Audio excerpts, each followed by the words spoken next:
On the Level Talk Show. You're tuned to On the Level with Ankhobia. This is Muta Baruka. Get ready for some of the hottest talk on radio. The On a Level Talk Show addresses issues that matter to you. Ankhobia with On a Level.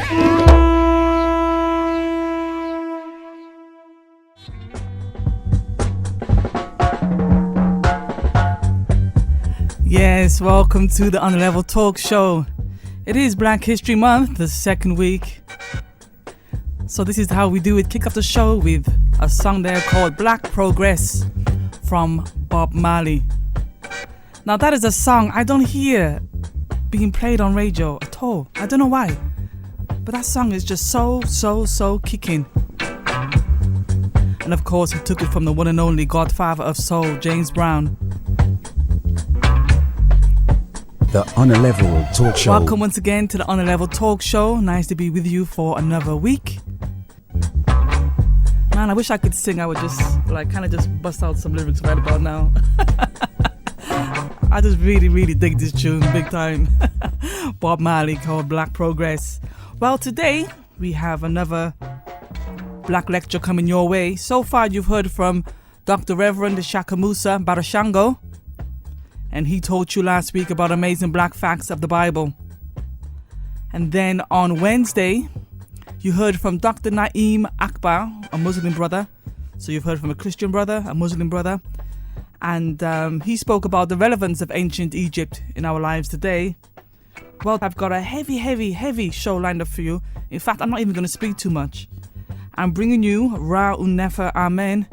He's an African priest that resides in America, and he's the founder of the All Set Society. And he's going to be talking to you about the black family. And it's good because it touches on things like love and relationships and what is love and why are we in the predicaments that we sometimes find ourselves in. And he talks about economics and history and all kind of things, but it's primarily all about the rebuilding of the black family. So I hope you got your pen and paper ready. I really do. Take some notes. But of course, if you haven't, you know you can always contact me and get a copy of the show. Now, Ra Un Nefer Amen is the founder of the All Set Society, a Pan-African religious organization dedicated to providing an African-centered based spiritual training to people of African descent. He was originally trained as a concert pianist, a composer, and music theoretician. Amen passed on opportunities in the music industry to devote time to the spiritual education and upliftment of African people. And to accomplish this goal, he has written and published several books. Some of them you may be familiar with, the Meta-Netta. He's also produced the Meta-Netta Oracle to go along with those books as well. He's written books on relationships and meditation. Now, Amen's unique insight into the spiritual philosophies of various ancient civilizations has made him a well-recognized and respected author on the subject of spiritual cultivation. Now, he was born in the Central American country of Panama, and his initial exposure to African culture came through his visits to the island of San Miguel, where many enslaved Africans had escaped to after being brought to Panama in the 18th century by Spaniards to work in the gold mines. And those Africans, primarily of East and Central African descent, have been able to maintain their culture intact. Now, today, Ra Un Nefer Amen leads an international following as the Shechem of Shechem, that is chief priest and king of the All Set Society, headquartered in New York. And he has organizations all over the world, Barbados, Trinidad, you name it, all up and down America, in London. I was on the phone speaking to some of the members today because he's actually in the country, right now in the country. I don't know if you know, but on the weekend there was a massive event in London called Word Power. Muta Baruka, Anthony Browder, you name it, all the big people were there, and it was a free event. They have this every year in London, and it's attended by hundreds upon hundreds of people. It's a massive event, and it lasts over a weekend. So Ra Un Nefer Amen came to speak, and I know he's up and down the country. He's doing a lot of speaking engagements up and down the country. So like I said, it's a very packed show today, a lot of information to get across to you. So I'm not really going to be saying too much. I'm going to let Ra Un Nefer Amen do all the talking as he shares with you his views and insights on the black family. Now, this talk was actually given down there at the Malcolm X Centre in Bristol a few years ago. And let me tell you something about the All Sale Set Society as well. Wesley Snipes is a member of that organisation. If you check out his production company, the name of his production company, I should have got it, I actually forgot. It's an ancient Egyptian name, all right? But I know he gets spiritual guidance from Ra Un Nefer Amen. Okay, so here we go. Sit back. You've heard from the Christians, you've heard from the Muslims. This is an African spiritual brother.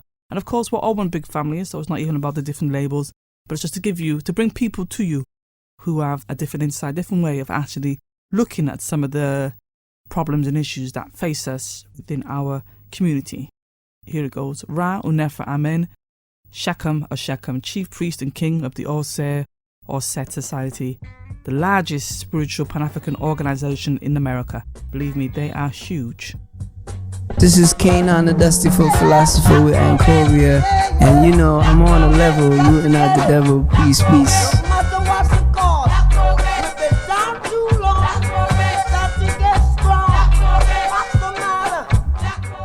Shechem or Shechem, Ra Un Nefer Amen.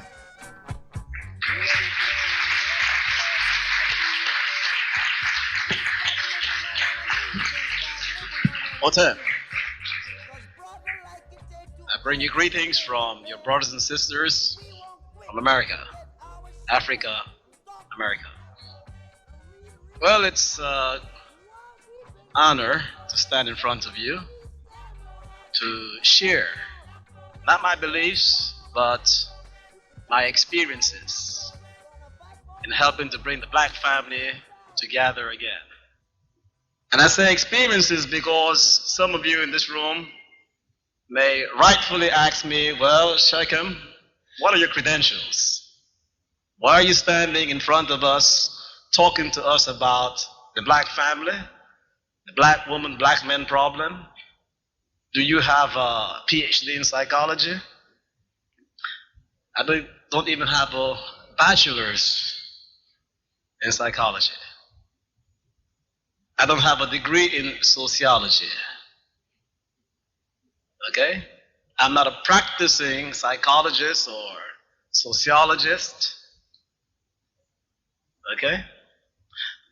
The only credentials that I have that I can invoke that justify me standing in front of you to talk to you about the black family is that for the past 23 years, I founded a society, several thousand people across the United States, now forming here in England. And by a society, I mean people that are organized as a state within the United States, you know? People who have their own government. And by government, I mean their own means of establishing order among themselves, their own means of pooling their labor capital, creating businesses, their own schools. That's what Osada said is in New York, in the United States, in Chicago, Washington, D.C., Atlanta. It's just not a place where you can come to learn about meditation and cosmologics and oracles. Okay? Some of you may have a distorted perception of Osada said because you simply know the fledgling, chapter here in London.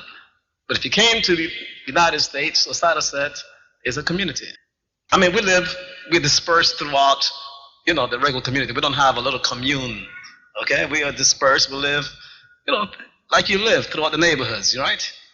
But we have our own school where we educate our children. School is about 12 years now. We have many children who are away in college. My son, as a matter of fact, started in our school and is now in his second year studying medicine, pre-med.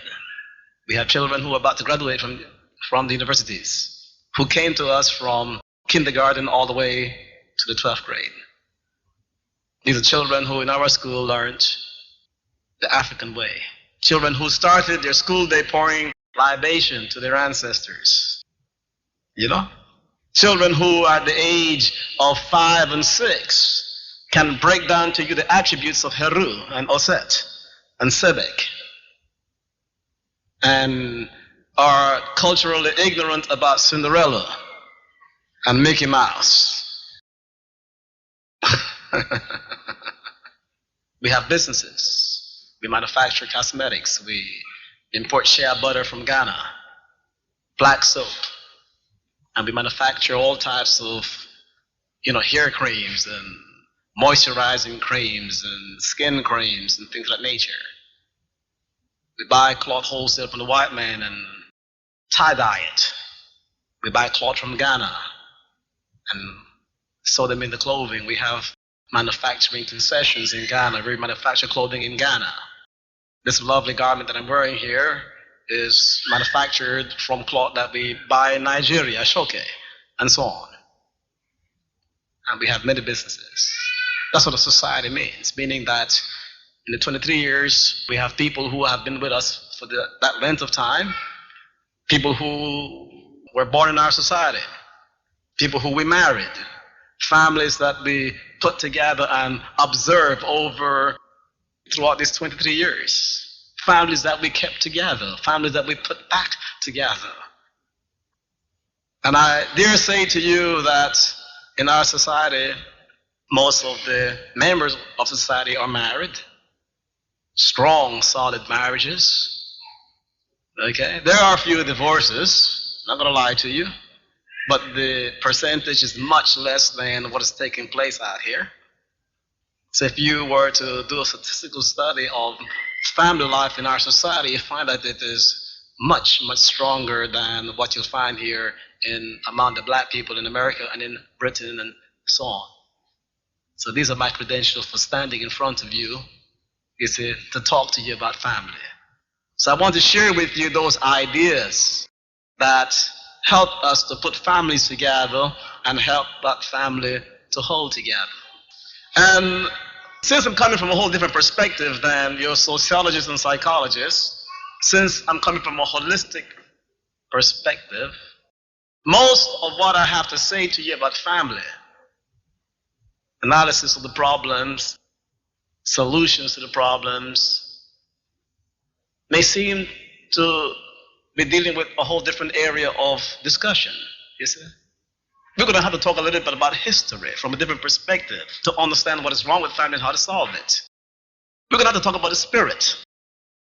We're going to have to speak about, economics. We're going to have to speak about conspiracies. Okay? We're going to have to move away from, the established, discussion that pits women on one side of the room and men, black men, on the other side of the room, slinging mud at each other. Okay? And let's begin with that. All right? If you are a black woman engaged in, the talk about what black men are doing wrong, and there are things that black men are doing wrong, let us not turn a blind eye to that. But if that's going to be your position, that's good. But if you're going to conclude that because black men, there are things wrong with them, you need to discount the black men. And I'm going to tell you something, that there are white men and white women somewhere applauding you and loving you for it, because you have signaled their success. If you're a black man analyzing the conduct of black women, and you come up with a whole long list of things wrong with black women, you're right. But if your conclusion is to put the black woman down and run away with a white woman, then there are white men and white women out there applauding you, even though publicly they might lynch you.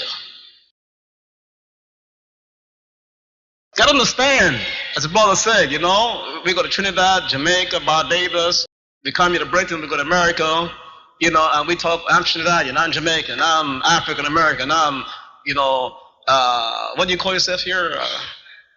Black British. Black British. Don't you have something more soulful? Britain, Afro-Britons, you know what I mean? Gotta, you know. Now, don't never say black British, please. Put the African in it. Okay? Your enemy says, I'm Italian so-and-so, I'm Jewish so-and-so, I am Spanish so-and-so. You know, they put their culture, their nationality in it. Black is not a nationality. Black does not link you up to culture, to a place, to a root, to a history. You understand what I'm talking about? Huh? When you refer to yourself, you must always, your reference must always remind you and everybody where you came from and where you're going. What sustains you. Okay? We can talk about, I'm a, Trinidadian, but the thing is that, you see, you have one thing in common. Your Africanness. Your African roots. Now, some of you might think that that is in the past. And if you think that that is in the past, there's some white folks out there that are very happy. They're overjoyed with that. Because if you think that your Africanness is a thing of the past, then you have no roots. You see? You don't have, you see, a cultural perspective. You don't have something to sustain you. The word culture, you see, means to cultivate. That which shapes you. You see, culture is what shapes an individual into what he or she is. And the first thing that they did was to remove that your shaping mechanism away from you. See, to talk about family, we're going to have to talk about a little bit of history. See, it is a family problem here in England among the black English man and the black English woman. And I heard that the problem is as bad as it is among the African Americans. If there's such a problem, you have to understand that that problem, you see, is rooted in the reason why you are here in England in the first place. Now, you know they didn't bring you here to uplift you. You know how you ended up here. You have to remind yourself of that because some of us forget very easily. The first thing that history will teach you, if you take time to study it, is that at no point is the world a finished product. The word history is always something that is transpiring. And some of you might look around and think that, well, they used to treat us bad. But times have changed. You think that immorality is something that you say is a thing of the past, some accident of man's, evolutionary past. That is not so. That is not so. The same immorality, the same flaws in the human character that gave us the brutality of slavery a couple of 100 years ago is still with us. And look around to see if you see any high spiritual, cultural ideas flowing through the minds of your oppressor. Because if you don't find any of it, then he will not change. He's just simply masking it. He can afford to mask it these days because things are working economically his way.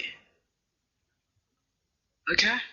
But as soon as the economic base erodes, he's going to get ugly in your face again. You better believe it. And I want to tell you, it's going to get economically bad again. But that's the law of nature. Everything must move in cycles. Nothing goes up and keeps going up. Everything moves up, comes down, to come up. And don't forget that law. Those ugly days, I'm talking about the real ugly, in your face ugly, is coming again. You understand? Some of you forget that. Some of you don't care about that.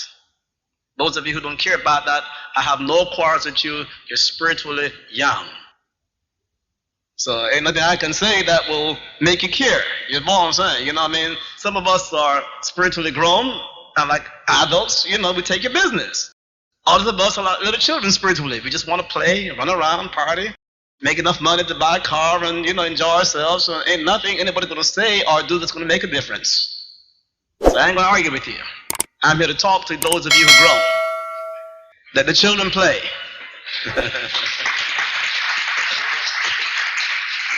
No, I'm serious, because you got to learn that real quick, because there are a lot of folks out here, chronologically, biologically, they're kind of old, but they're children. You waste your time arguing back and forth, but then you got to recognize who's grown from Jump Street and keep moving on. I was young once. I used to like to argue back and forth with people, and I said, wait a minute now, what's going on here now? This person was more mature. They'll know what I'm talking about from Jump Street. So that's the first thing you have to understand, that there are young souls among us. And just quietly, you find the old souls, you get together, and you take your business. Conquest, slavery, enslavement of people, the using of people. That's why, you see, things are the way they are. You were brought here to build up this mighty place, man. I drive around London and I drive around the United States, and you see mighty works, don't you? There's a time when I was young, I used to be awed and inspired by the great architecture of the European world, until I began to understand that the greatness of Britain, you see, was achieved by stealing the gold of their shanties, by raping our people, by enslaving our people. 100 million Chinese were killed so that they could keep opium in China, when it was never allowed to come to London or America. Do you understand what I'm talking about here? And once you're in this country here as a slave, and I want you to understand that we have to think a bit more abstractly to understand this world here. Okay? A slave is not one whose labor is free. That's not slavery. There's no such thing as free labor. The slave was remunerated for his labor and her labor. You understand that? Otherwise, if the slave was not remunerated, they could not feed themselves, they could not clothe themselves, they could not have a place to live. You understand? You see, slavery is when somebody is paid a substandard remuneration for what they do. Is anybody in this room underpaid, grossly underpaid? No, you say, but wait a minute now, but you see, the slave, his freedom was also restricted. Well, if you ain't got no money, if you're socially disenfranchised economically, you see, through that mechanism, your mobility is also grossly, you follow what I'm saying, restricted. Aren't there many places physically and socially that you cannot move into, So that's what slavery is. You got to understand, you see, your position as a people. And I want to stress as a people, because, you see, the conspirator has worked on your mind. So there's nothing wrong with individuals. I have met black people that have done me in. And I've met good black people. I've met good Jewish people. I've met good white people. Bad and good. See, when you deal on an individual basis, human to human, you're going to find the good and bad in every race. You understand what I'm talking about? You see? You can understand that. But when you look at as a people, what is this group of people doing to that group of people? Because this is what some of you don't understand. You see, you're looking one to one and not people to people. Because your problem is a people to people problem, not a one to one problem. See, one day you were enslaved, they didn't come and take, one of you and say, well, I think I'll enslave her. No, it's all of you black, come on the boat over here. Ankhobia with On a Level. So once you're here as a people in slavery, now they might free a few of you, let a few of you through the pearly gates, give you good jobs, allow you, make a few of you make it. You gotta diffuse the bomb. You understand what I'm talking about? See, you see, that's the trick. You cannot keep everybody bottled up. You gotta give the illusion, you follow what I'm saying, that there's hope. Where there's no hope, then you see the people explode. But as long as you think that, well, we can all make it if we try, look, so-and-so made it, then somebody's rejoicing in the wide world. They would let a few of you through. But as a people, you're going nowhere. Because you were not brought here as a people for your self-upliftment. You're brought here so that you can perform menial labor for the master. You know what wealth is? If everybody in the world right now were to be given 5 million pounds, you woke up tomorrow, there's 5 million pounds in everybody's bank account. There would be no rich people. There would be no wealthy people anymore. I mean, who in this room will do menial work if they had 5 million pounds? Would you wait on somebody? Would you drive a cab for somebody? Will you clean somebody's shoes? Will you take somebody's garbage out? Will you do menial work for somebody? Meaning, if everybody in this room in the world was to wake up tomorrow and there's 5 million pounds in your bank account, you all with 5 million pounds, you'll have to wash your own dishes, carry your own garbage out, clean your own shoes, serve your own food. You understand what I'm talking about? So wealth is not how much money you have. Wealth is, class division. Wealth comes from class division. So you have to have the have-nots so that a few can have it all. That is why you're having problems. So all kinds of techniques are engineered to keep you in a servile position, to keep us in a servile position. Okay? Or we're no longer in chains, but we're still under-remunerated and all more sophisticated mechanisms to, circumvent our mobility, our freedom to move physically and socially. Gotta understand that. The government of the lion has been replaced by the government of the fox. Even though the lion is still on the buildings, still in the courtyards, and so on and so forth. Now, the technique to conquer a people, to enslave a people, to keep a people down, the main technique is to destabilize a family. You see? The Chinese, the Yi King, the Tao Te Ching says that the family is society in embryo.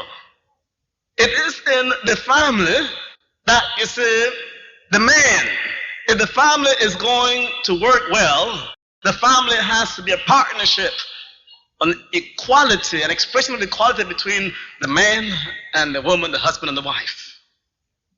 If family is going to work, there has to be that partnership between husband and wife. Man and woman have to meet each other halfway, respect each other, compromise with each other, do for each other, be loyal and faithful to one another, be caring for one another, be nurturing for one another. Isn't that correct? Those are the elements that, make family work. And we say that's society in embryo because, when man and woman come together, you're going to have children.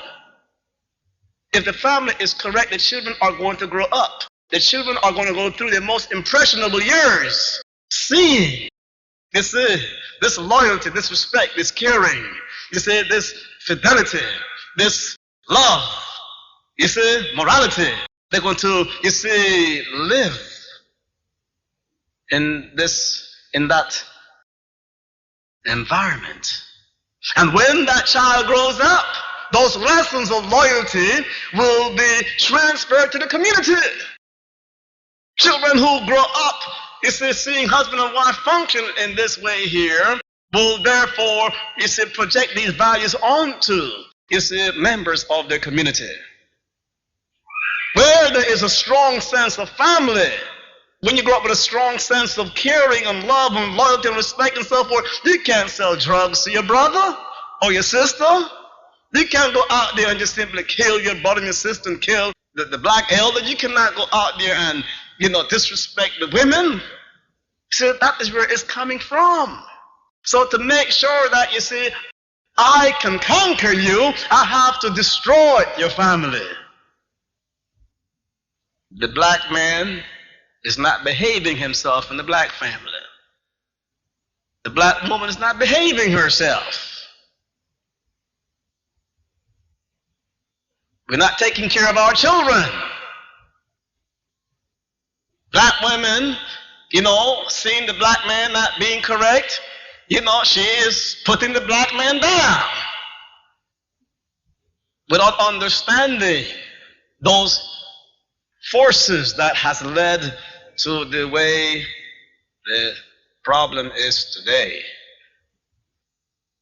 Now, I'm not making excuses for the black man. I'm not making excuses for the black woman. I'm trying to let you understand what the problem is. It's not, something that's wrong in the psyche of the black man. It's not something that is wrong in the psyche of the black woman. You see? Black men, historically, and in other parts of the world, does not behave that way. The black man in traditional Africa takes care of his family. In traditional Africa, the black man takes on 2, 3, 4, 5, 10 wives and takes care of them. So when a black man can't stay with one woman in Britain or in America, it's not a problem, of the black man's psyche. It's the result of some cultural force, some cultivation mechanism that is at work. And the cause of that is that, you have abdicated, the cultural shaping force to the white man. You have allowed the white man to shape your community, to shape your psyche, instead of you shaping the psyche of your own people. The black woman is not behaving herself in Great Britain and in America for the same reason. When I was in Ghana, I did not see, not once, I have spent 3-4 months in Ghana. I go there all the time. I was installed as the king of the Shanties in 1985. And the king of Agogo as well. I've never seen a black man and a black woman hugging, kissing each other in the streets.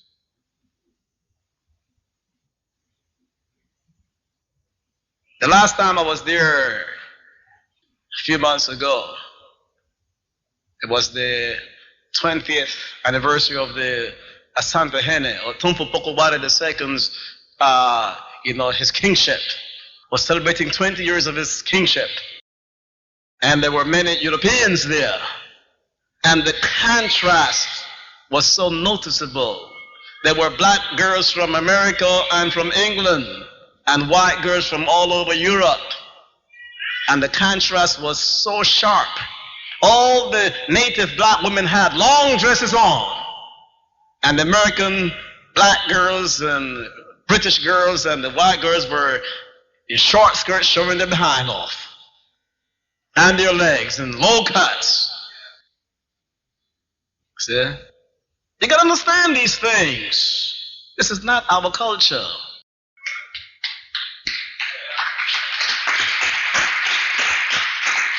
You have to take responsibility. Now, I know what some of you are thinking, that if a woman exposes her legs and her, and her physical thing, it's the man's mind that is dirty. That's what some people say. Now, you got to understand, that's human nature. See, men think and function differently from women. You see? Women are not attracted to men's bodies. Men are attracted to women's bodies. You understand what I'm talking about? Okay? But the thing is that, men are not attracted in a lustful way. Because in traditional Africa, before the white men came, women could go on, bare-breasted and things like that. Men went around naked and so forth, and there was no sexual, problem with that. You see? It is a Western culture that, superimpose the dirtiness on the human body. Okay? See, your problem is that you are exposed to Western culture and not to traditional, I said traditional, African culture, because some of you will go back to Africa and you may not see too much tradition anymore because they're also losing it to Americanization and Westernization and so on and so forth.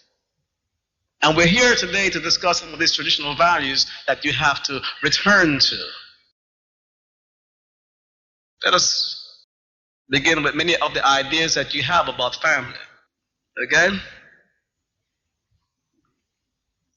One of your problems is why your relationships break up, they fall apart left and right, is that nobody is coming together as a society, as a nation within a nation. You got to form that. You got to form a nation within a nation. The Jews are a nation within this nation, aren't they? Okay? Now, the white Anglo-Saxon Protestant that runs this country, he has his many nations within this nation. You don't know that. You see? He has his Masonic orders. That's where, you see, the white man that controls this country, the white men, you see, who are the foundation on the rock of this country. You see, they also have their Osiris societies. They have their places where they go to learn about spirituality. They call them Masonic orders. You see, you think that the white man is on top simply because he goes to universities and he goes to school and he has money and he knows about finances. No, his mind is shaped, you see, by Masonic orders. He's learning a smidgen of that great spiritual tradition that you developed in the Nile Valley. He knows it and you don't know it. You look at the Jews. I was told the Jews are one of the richest group here in Great Britain. How did they become so rich? Because they hold together as a people. How did they hold together as a people? They learned our science in Canaan and Egypt. They know it and you don't know it. You think that what you need is university education, you need money, and that's going to solve your problem. That will not solve your problem. You need to have a career. You need to have these skills. But it will not knit you into people. It will not help you to survive.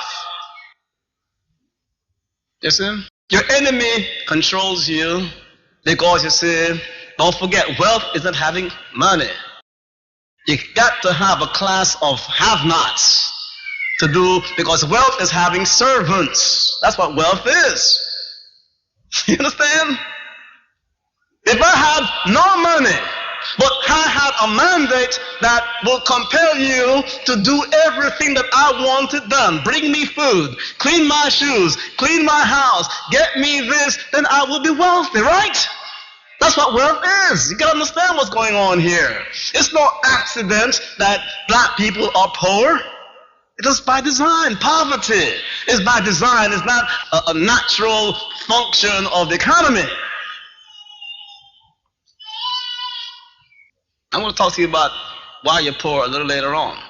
But I want to let you understand what happens to your relationships. The first problem is that, you see, you allow this white man to teach you to fall in love. Man and woman come together by falling in love. Okay? All relationships that's based on falling in love, most of them are doomed to failure. Okay? When you say falling in love, let's analyze what you mean by falling in love. Now, sisters, you know brothers have told you they are in love with you. And brothers, you know some sisters have told you they're in love with you. Okay, I'm not talking about your present relationship, I'm talking about all your past failed relationships, okay?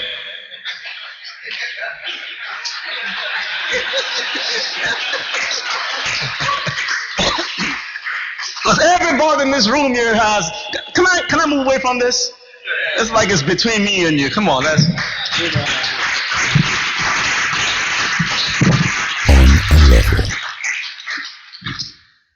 You see, when that person told you that they were in love with you, okay, as you can judge, by the way that person dealt with you. Right? After that year or 2 or 3 that they dealt with you, and now in retrospect, did that person mean by love that they would be willing to respect you, care for you, compromise with you, sacrifice for you, give to you, seeking nothing in return? If you needed it, they will do for you. When they said that they were in love with you, did they really mean all of these things? Let's look at it from another perspective.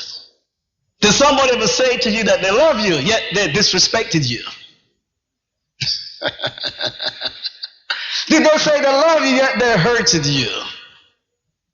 Some people go as far as killing you because they love you so much. What you mean, woman? I hit you the other day because I love you. You can understand that, sister? I mean, if I didn't care, I would not get so mad I wouldn't hit you. See, there's something wrong with what people call love. You see, and if you don't have a clarity of what you are doing, what you think you're doing, what you say you're doing, you don't have to give back to me. Okay? When I love you, I give to you. You don't have to give anything back to me. You have a true need, I want to fulfill that need for you. That's what love is. Now, why would I want to do that? I want to love you, give to you in this manner because I have your best interest in my heart. Now, if I have your best interest in my heart, can I disrespect you? Can I yell at you? Can I aggress you with my negative emotions? Can I abuse you physically? If I'm hot-tempered and I love you, then I'm going to have to go someplace and learn to deal with my temper. I ain't going to say, well, there's this hot-tempered person. Yeah, I'm sensitive. I'm going to go somewhere and, take TM or come to Sunset, learn to meditate, or go somewhere and learn how to deal with my emotions so that I will not abuse you with my negative emotions. I will not call you names. I will not do things to disrespect you if I have your best interest in my heart. Now, I ain't putting nobody's down because I know that everybody in this room here who are with each other and have fallen short of the African definition of love are going to go home and straighten that matter out. I know you're going to do it tonight. And then somebody saying, well, gee, what do you mean? I'm not supposed to get angry? I say, yes, you're not supposed to get angry. You see, so, you have a disagreement, right? Now, why should a man and a woman agree with each other? They're two different human beings.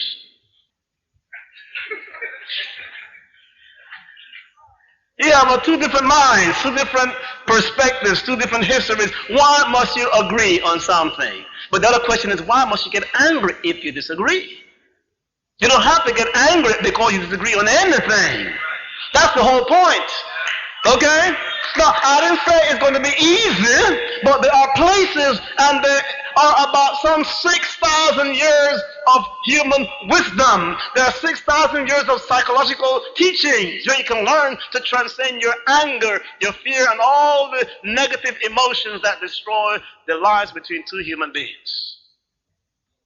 And if you can't do it with your woman, if you can't do it with your man, which is supposed to be the sweetest person in your life, how are you going to do it for the nation? It's the families where you learn. Families where you learn to function in society. That's why they have to keep you off balance in the family. You understand that? You see, stop thinking, me and my man, me and my woman, understand that your relationship is just not about family, it's about nation, it's about survival and the flourishing of a people. Connect these ideas with each other. Connect them. So that's your problem, is that you're separating these ideas, you see. It's part of the divide and conquer. You see, they divide black men and black women, and they divide the different issues of your life from each other as well. You see, they're dividing everything. You see, it's very clever, you see, to create division. Yeah? The elements of your life. They make you believe that family ain't got nothing to do with economics. You see? And so on. Unfalling love. Love is something that you have to work at through spiritual education. Because it takes a lot of moral courage and fortitude to give to somebody seeking nothing in return. First, of course, you have to pick the right person, somebody who's going to appreciate. So that means that you're going to have to train yourself physically not to be carried away by a pretty face. You see? And some pretty legs. You know? And a handsome rich man. It's going to take, you see, some spiritual education. You see? To see beyond these things when you pick somebody to be with. Then you're going to understand now that most young people don't have those psychological resources readily available to themselves. So therefore, you got to go to your elders. Now we understand why the elders in Africa, were part of helping the young people find a mate. And they can go and correct the books of the anthropologists, those racist books that said that the African father arranged the marriages for their children so that he could get monies and things of that nature. I'm going to explain to you the dowry later on. You see? You got to understand these things here. Love requires for you to work on yourself spiritually, to transcend your negative emotions, so that you can be true to your belief that you have somebody's best interest in your heart. Okay? Because what the white man has taught you to call love are those visceral sensations you get when you get turned on by the other sex. You see a pretty face and pretty body and handsome person, whatever, and you get butterflies in your stomach, right, brothers? Huh? That child should be walking so fine across the room and you get butterflies in your stomach, huh? And that handsome man with good social status come into the room and your sisters get butterflies in your stomach. You get that inner sensation. And then now, to deepen that belief, our songwriters and our singers, they sing about it. Ooh, child, I feel something deep inside every time I look at you. You see, you have been learned to equate visceral sensations. Your liver starts to quiver, your heart skips a beat and races, and you say, ooh, I must be loved. I feel something inside of me. You see, that is primitive. That's the primitive Western, definition of love that you have brought into your psyche. You feel a void sensation, a hollowness in your chest somewhere, some visceral sensation when that person is not around. You say, ooh, I must be loved. Young boy once came to me and says, Sheikh, I need your help. You said that you must come to the elders to help find a mate. I said that is true. He said, I want you to help me, make sure that this sister is the right sister because I want to marry her. I said, oh, okay. I said, who is she? She's a so-and-so. I said, she's only been here in society for a week. You must have known her before. He said, no, I just met her when she came last week. I said, how you know you want to marry her? He says, I'm in love, Sheikh. I'm in love with her. I said, how do you know you're in love with her? He said, Sheikh, when I look at her, even when I just think about her, I get this sensation inside of me. I said, son, take some X-Lax and call me in the morning.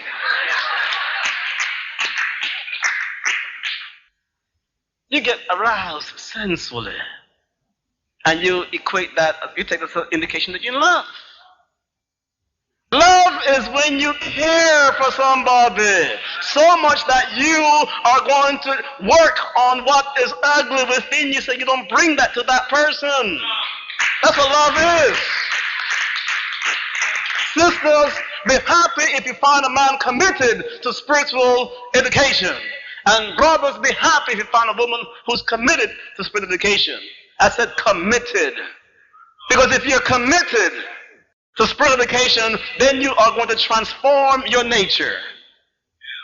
Spiritual mastership means that I will not bring abuse with anger. Spiritual mastership means that I cannot come to you one day and say, well, you know how it is. I'm sorry, I fell in love with a sister over here. Couldn't help it. You ever got a letter, we call it a Dear John letter like that in the United States. You ever got a Dear John situation, right? Somebody said, I'm sorry, I fell in love with somebody else. He said, if you commit to spiritual education, you cannot say, I couldn't help it, I fell in love with somebody else. If you're committed to spiritual culture, brothers, you can walk the street and all of these people out there, half-naked women and, girly magazines and so forth, you will come immune to that.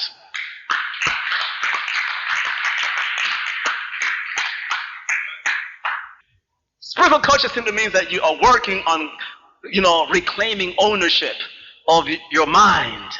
That's what spiritual cultivation is. Some of you don't understand that. You think that you're too busy. You have to work on making money and going to school. You don't have time to learn to meditate. You don't have time to learn about, your spirit. Well, your spirit is what is going to give you your success, your survival in this life. That's your main tool. So take care of the spirit. It's not another subject. It is the centerpiece of everything that you do.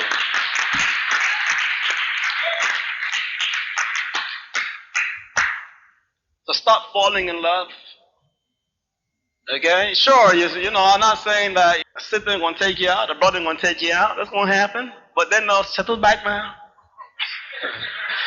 Reclaim your mind, do some meditation, and begin to go through your spiritual techniques, to find out, do the African way. Call on your friends. Are there crazy people in this boy's background? You can check that out. Does insanity run in this person's family? Is this person industrious? Things like that. Check things out, But we come back to that later on. Of course, some of your sisters said, well, I did check the brother out, and, I like him, but he ain't got no job. Black men ain't got jobs. Black men ain't so-and-so, and it's true. Black men ain't got jobs. A lot of black women don't have jobs either. But the man's supposed to take care of the family. Because the woman gets pregnant, she's got to be away from the work scene for a while. And the man's got to be there, take care of things, right? So the guy can't handle, and he splits. So the sister's raising children by herself, and, we know that situation. Okay? But we have to understand why it is that way. It goes back to what is a black man who is black to withstand 100 degrees of heat, tropical heat, a tropical sun. Why are you in this foggy, cold, part of the world?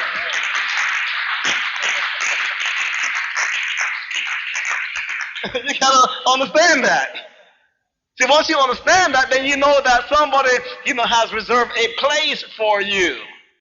I don't know if somebody's pushing the integration thing. Did they push integration here? Hey, sure, like you mix salt and black pepper. A whole lot of salt on top, a little black pepper on the bottom. That's the way you're integrated, Does the white woman have the exact rights of the white man here in England? Does she? Does she have the same rights, the same, economic? She doesn't, right? Okay. Are you white, young lady? Do you have the same rights as the white man in this country? No, you don't. You see, that's what I'm talking about, you see. I'm waiting for the white man to integrate his woman first. Before, I want to accept his thought that I should integrate with him. I don't believe him. But I know there are some of you black people who believe in integration. You see? Open your eyes and see that the white man can't integrate his mother, his daughter, his sweetheart into his world. He gonna integrate you? Come on now. Open your eyes. I'm not telling you to hate white people, to hate white individuals. I'm not telling you to hate anybody. I'm trying to let you understand that, you see, you have a place. Like it or not, there's a place reserved for you in this white man's world. Okay? And I'm saying that you can stay in your place, but you have to understand that as a people, you see, you have to hold together. It's not your fault, but that's the way things are. Because some of you think the solution is running away with some Asian woman and some white woman or white man or Asian man. That is not the solution to the problem. You don't understand history. You don't understand the maxim and the axiom that together we survive and apart we fall. You don't understand that.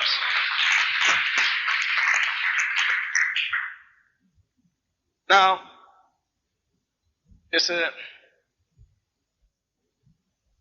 keep the people down, you have to destroy the family.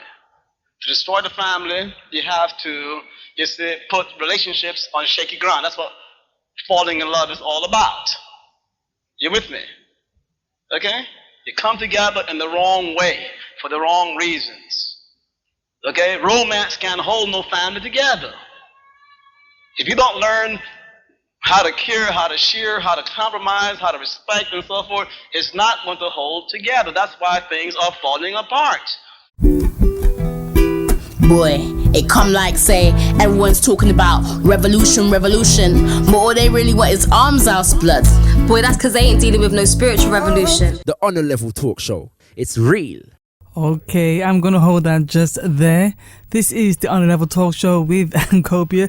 You're listening there to Ra Un Nefer Amen, head priest from the All Set Society in America. He's over in the UK at the moment. He's in our country at the moment, doing a tour. He spoke down in London yesterday, and I know he's speaking in London again tonight, and then on to Bristol. So hold tight. We're going to take a quick news break, and then I'm going to bring you the rest of that lecture there by Ra Un Nefer Amen. Also, Marimba Annie is in town tonight. She's down there at your Mandra bookstore in Perry Bar, speaking right now. I'm going to head down there as soon as the show finishes to catch that great sister.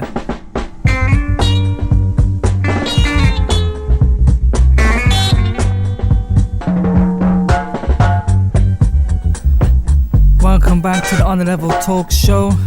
It's me, Ankhobia, taking you right up until the hours of 8 o'clock.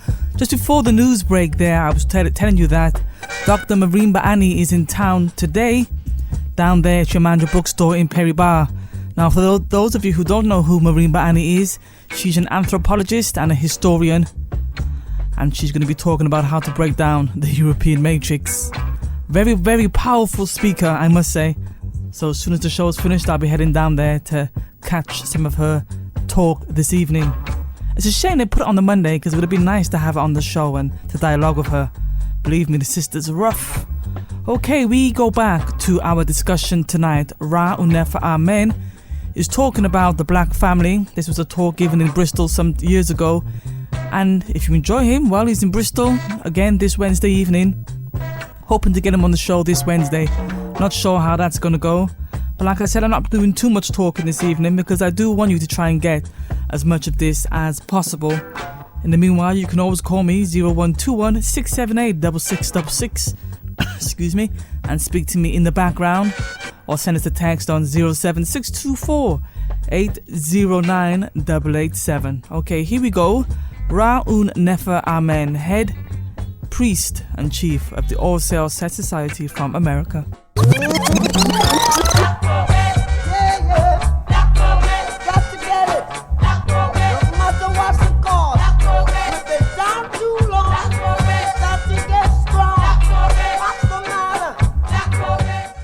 You want marriages to work together. It's not an individual thing. It's not about me and you. It's about something that has to be solved by us together. We're going to have to, form ourselves into a community. What's a community? It's not a geographical or physical aggregation of people. A community is, a covenant where people come together and agree to live by certain rules. That's what a community is. You see? And a physical aggregation of people is not a community. You have to come together as a group, meaning have a covenant. You have to create an accountability to one another.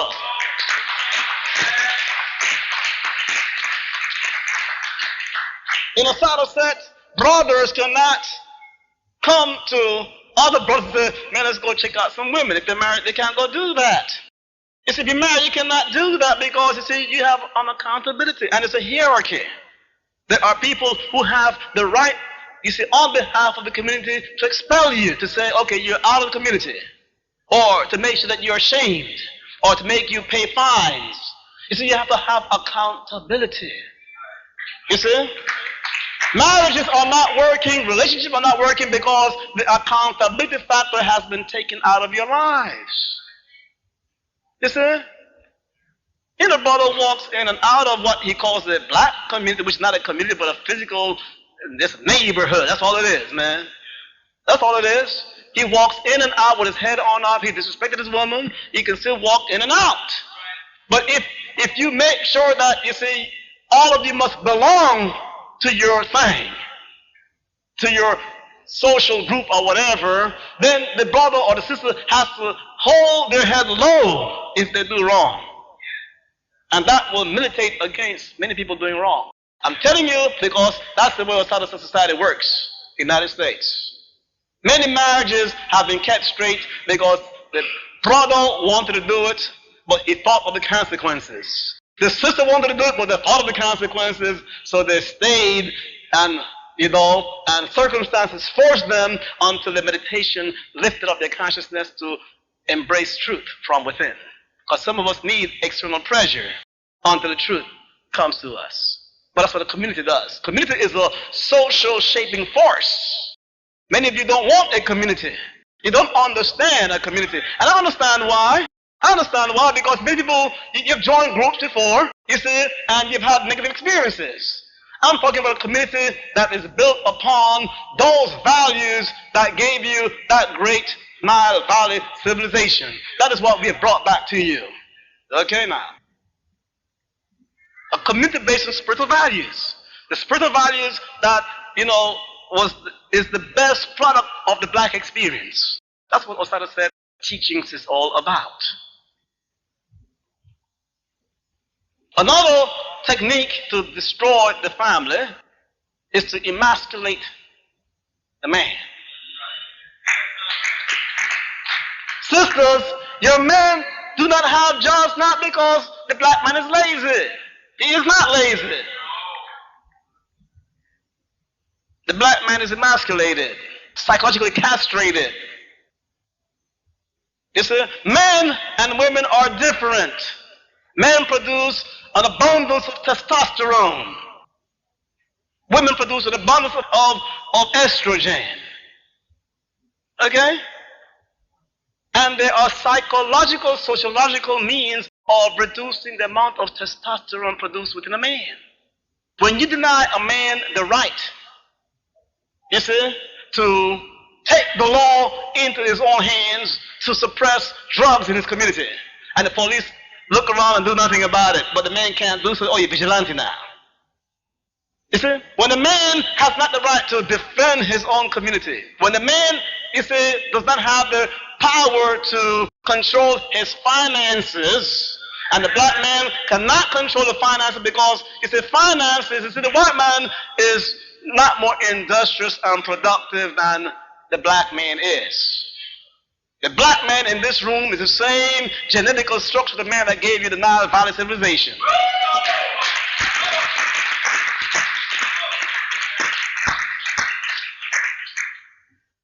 The white man, when he wants money, he prints the damn thing up. He prints it up. For us to have money, we have to work for it. I'm not complaining about that, if you allow me to work.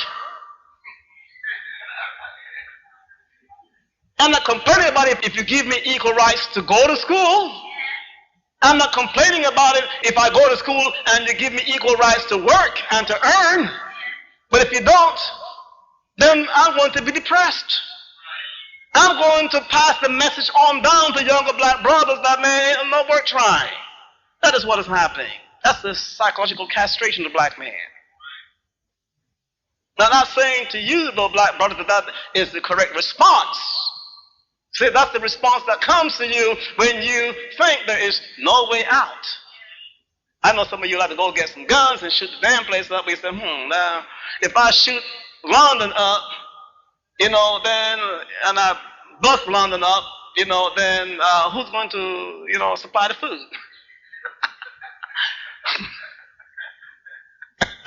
Who's going to turn the lights on? Who's going to turn the heat on? You know what I mean? Because you see, that's the reality. You said like, so I better just stay put. But I want you to understand, you said, no, revolution is not the answer. You have a spirit. And there are powers that you have not yet addressed. There are powers in your spirit that you have not yet tapped into. And that is where you have to go to. You understand? Okay? There is where you find a solution to your problems. When you begin now to understand that these difficulties are there to throw you back into your spirit, then you will find the spiritual resources to knit yourself into a community. What would the covenant be? The covenant would be understanding money. Okay? Money is not the pound, it's not the dollar, it's not the yen. Okay? There's no value in the yen, or the pound, or the dollar, or the Deutsche Mark. There's no value in any of those things. Okay? Let's say that money is nothing else but a means of measuring value. It's a means of measuring value. That's all it is. Okay? All right? Let's say I bully America to give me a state.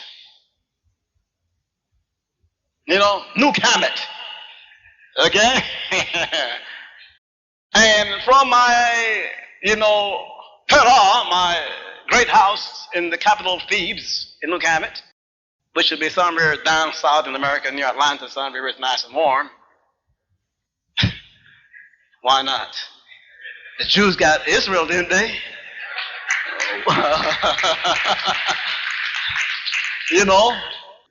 Right? Sure, Balfour and Churchill gave Israel to the Jews. Why shouldn't we get, why not? You get yourself together, you find out they'll give you your own nation real quick. Because if you get yourself together, they say, we don't want a people together in our midst. Let's give them somewhere out there. No, I'm the king of my nation. Okay? This one wants to work. Okay? I have to allow her to exchange her labor for housing, for clothing, for food. You with me? Everybody in this room here, you come into my nation now, so forth. We give you citizenship. We have to calculate, the work you're going to do. You see? And to allow you to exchange your labor, your skills, and so forth for the things you need. Food, clothing, entertainment, housing, and so forth. Compute that into some mathematical, numerical, you follow what I'm saying? Measurement. You with me? Okay? And then I print the money to present that measure of the skills and values to be exchanged. And that's what money is. You with me? It's nothing else but a means of measuring to exchange, value. The real wealth is the value, not the money. And there are a lot of implications in that. Meaning that when the government says, we can't help you because we ain't got no money, oops. If you have a skill, if you can work, and your skill is needed, you with me? Then now the government has an obligation to print money up so that you can exchange your service and your skill, you with me, for the things you need in life. You with me? There can be no such thing as a shortage of money. There can only be a shortage of skill, a shortage of manpower, a shortage of natural resources, never a shortage of money. Because money is not value in itself, it's a measure of value. See, nobody ever taught you these things. They skillfully overcomplicated and gave you an illusion of what money is so that you would not understand it. So you walk around thinking that what you need is money. When the Jews went all over Europe. They were kicked out of this country, Milan and so on and so forth. Spain, France, all used to kick them out and prevent them from going to school and things of that nature and so forth. They had no money. They stuck together. They bought from each other. They exchanged with each other. They fell back on the ancient African Canaanite teachings and held together. Now they're mighty and powerful throughout the world. So your first step is understanding that, you see, the black man does not have a job and it has a psychological castrating effect on his mind. It prevents him from taking care of his family. That is by design. It's not the way things are. It is by design. The answer is not for you to go shoot the government up and have a revolution and so forth. The answer is for you to organize yourself into a community. You're not yet a community. There's no black community in Britain.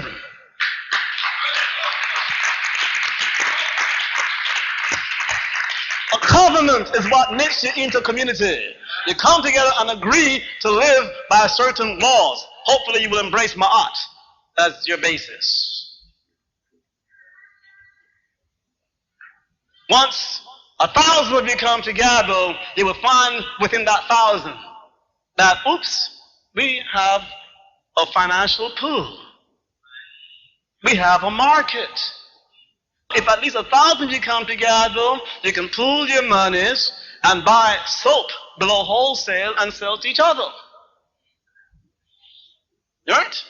You can go to the library right now and learn how to make soap. But who will you sell it to? You can clean up with soap, man. But who would you sell it to? Okay? You can make toothpaste, nothing else but chalk and some peppermint and some sugar and water and things like that. That's all it is, and some soap. Anybody can go to the library and learn how to make toothpaste. You don't have to be a chemist to make, you don't have to be a chemist to make toothpaste. You don't have to be. I make soap, I make shampoo. I got my own shampoo formulas, my own soap that I make. Okay? I'm not a chemist. I just have brothers and sisters tied with me into a covenant, which becomes a market. And when I call up, the company, Puank, and I said, well, I want, some, ingredients to make soap. They said, check, will cost you, $1,500. About, 2,400 pounds. I said, no problem. I went to my brothers and sisters and said, I need $1,500. They said, okay, here's my $10, here's my $50. We all put together. You understand what I'm talking about?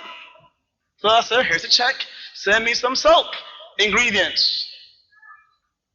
It was 10% soap, 90% water. Wow. You understand the profit in that, huh? So we have been cleaning up. That's how you do it. All of a sudden, brothers had jobs, sisters had jobs. All of a sudden, the brother made the sister pregnant, and he stayed home with the woman.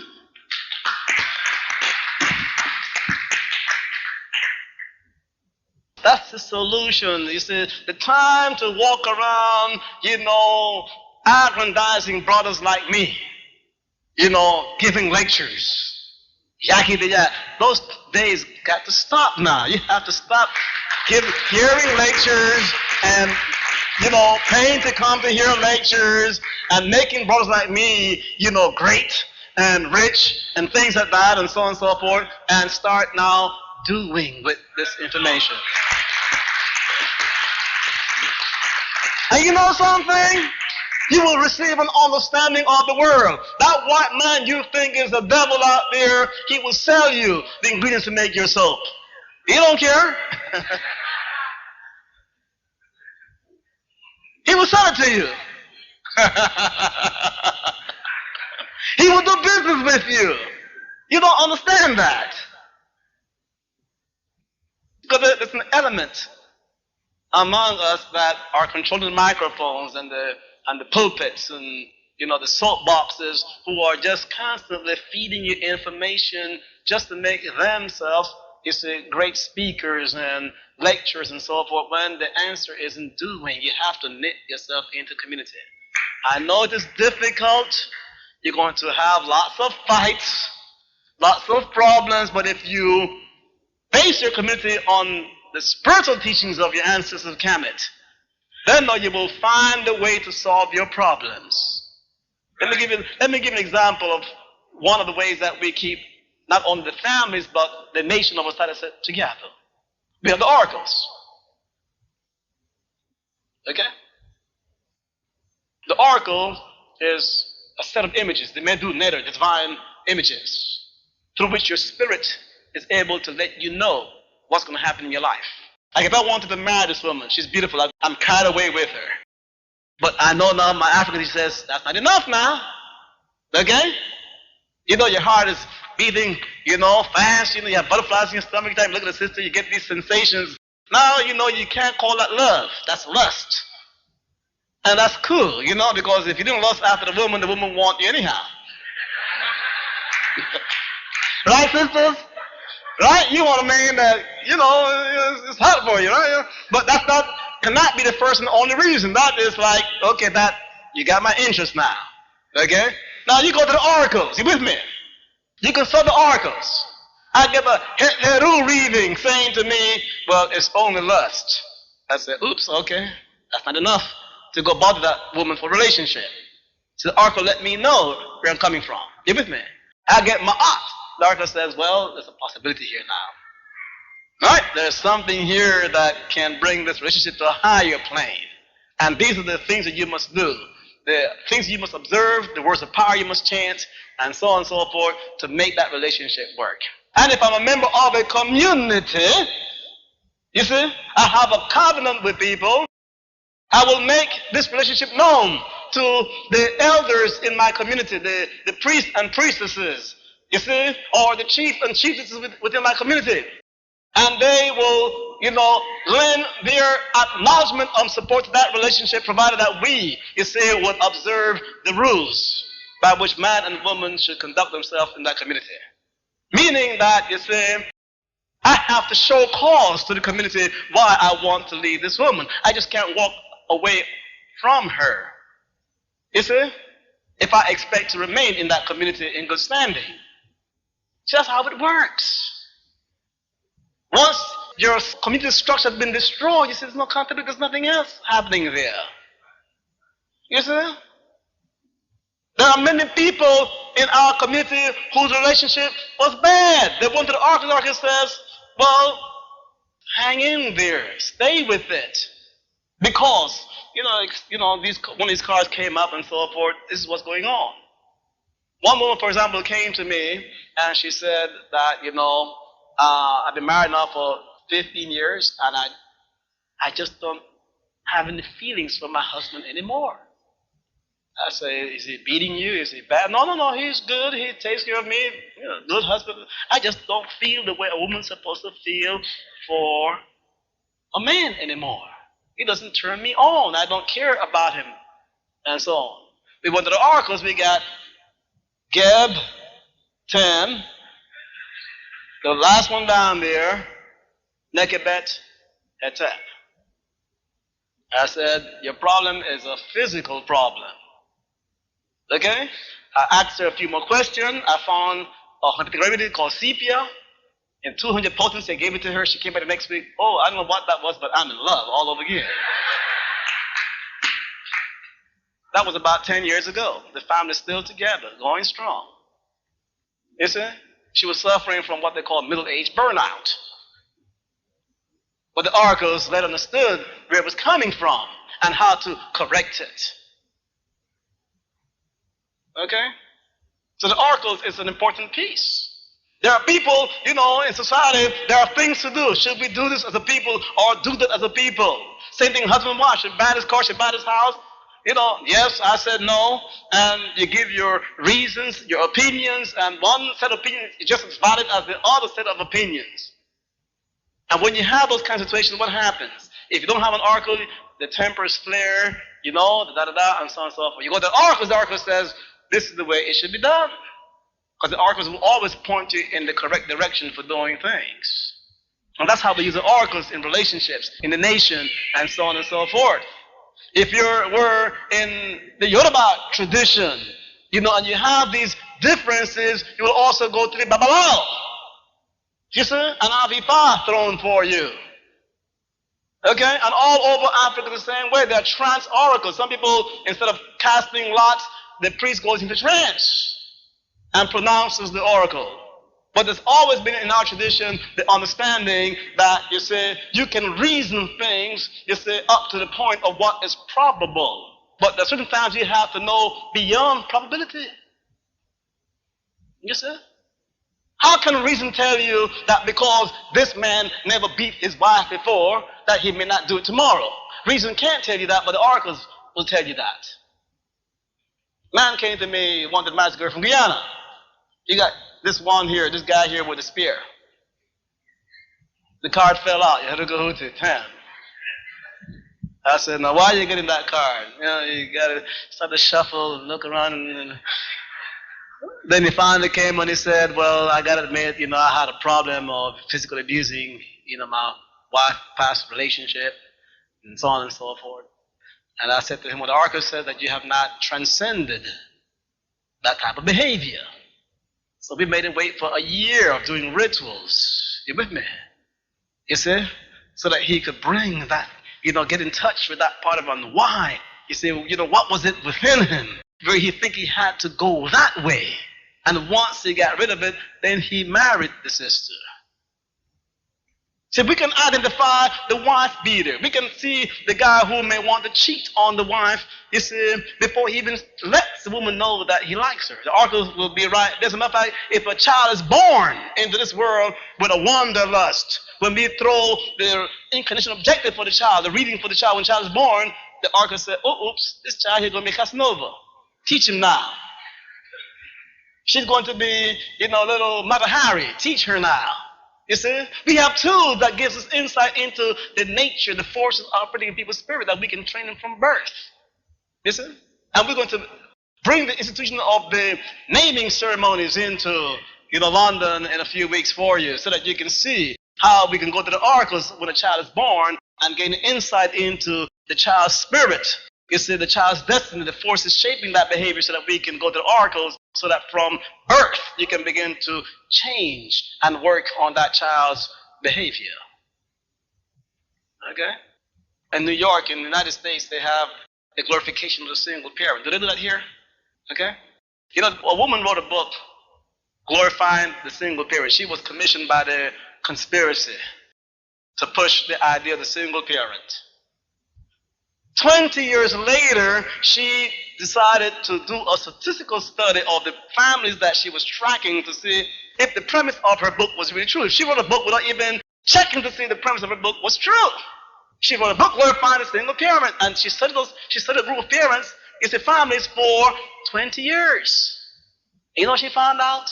That families where there were no fathers, where the families where the children turned out, in most cases, to be juvenile delinquents, they themselves became, you know, incompetent, dysfunctional parents, and dysfunctional adults, and the whole bit, meaning that the statistical evidence shows that, you see, it is the family of man and woman, husband and wife, that is the best family for children to be reared the right way. Okay? Now, when you look at the social, you know, the social policies, you find that, you see, the social policies themselves, you see, are towards breaking up the family, isn't it? For you to receive assistance, the man can't be there, correct? And things of that nature, and they break the family up very quickly, you see, very easily. You see, the economic forces are against you working, against a man, you see, being a man. You see, to break the family up. Why? So that the children, so you can have a generation of children you can write off. Because you see, the conspiracy to enslave a people is carried out over a period of hundreds of years. It's not a thing you do for the next 10 years. It's something you do for the next 50 years, for the next 2 generations. You got to understand that. And your solution to your problem has to be the same. You have to think the next generation, just not simply me and my man, me and my woman, which is your problem.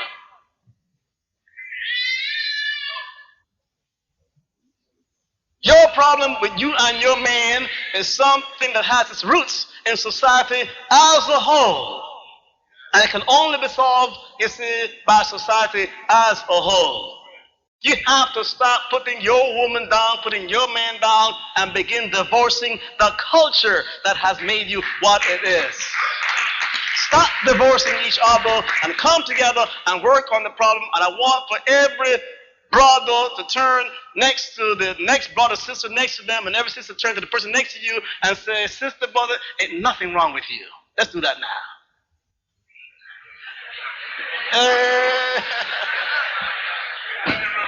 Huh?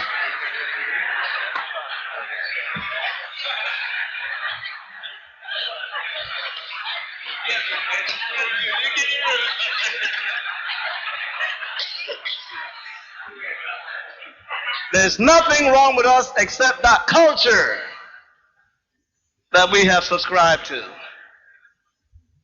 Don't bother going to school to let the white man teach you about family. The white man doesn't have an institutional family. He never had one. He tells you about the Western family is breaking apart, falling apart. Theories like the price we pay for progress may be because of it. You know, the loosening of morality is because of the modern society and things of that nature. Now, when you go back and study the history, and I wrote a book called Afro-Centric Guide to Spiritual Union, I trace the history of the white family, you see, in that little book, to show you that there has never been a family tradition. Family, remember, you first have to define your terms. Family is a partnership, an equality, an expression of equality between husband and wife. When the man is walking and talking about, I'm the man, the king, you know, this is my house, then you don't have a family. Because then you're disrespecting your woman's mind. And the Assyrian Society is a traditional being, as a spiritual Pan-African spiritual organization. As a man. It's a worldwide organization. Just as capable. Has to be equal. We have a saying, we have a commercial for the black Negro found, we say, a mind is a terrible thing to waste. So when you are in a family situation and you're walking about, I'm the man, you know, you make the decision, then you're throwing away your woman's brilliance. Okay? You're denying her of her humanity. But who did you learn that from? You didn't learn that from Africa? You didn't learn that from your African tradition? Before Abraham was born, queens that ruled Egypt as kings in their own right. Before Abraham was born, the African woman in Egypt was liberated. She was her own person. Throughout the entire history of Judaism, and I have to bring this in because the Western world is a Judeo-Christian institution. I'm not dissing Judaism or Christianity. I'm just trying to let you understand the foundations of the culture that you're following. The woman in the Old Testament, the woman in the New Testament is property. She's not a human being. Go study the Bible. I gave you the references. So the entire history of the white man, the woman was disenfranchised, never treated as a human being. She was denied. There was laws passed stating the woman had no soul. The woman does not have a soul. That's why today, to this day, the white woman is not equal to the white man. Disregard the fact that 1 or 2 or 3 women over here can become prime minister, or it doesn't trickle down to all the white women in the Western world. That's what I'm talking about. Once you understand that, then you will know that there's no family tradition. For you to have a family tradition, you first have to experiment for several hundred years with a family institution, meaning a partnership where man and woman are equal. He has never had the opportunity to experiment with that. So he cannot teach you anything about family.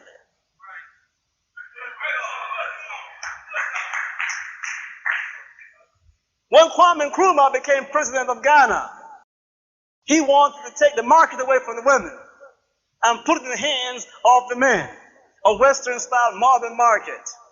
Because, you see, in traditional Africa, most markets are owned and controlled by the women.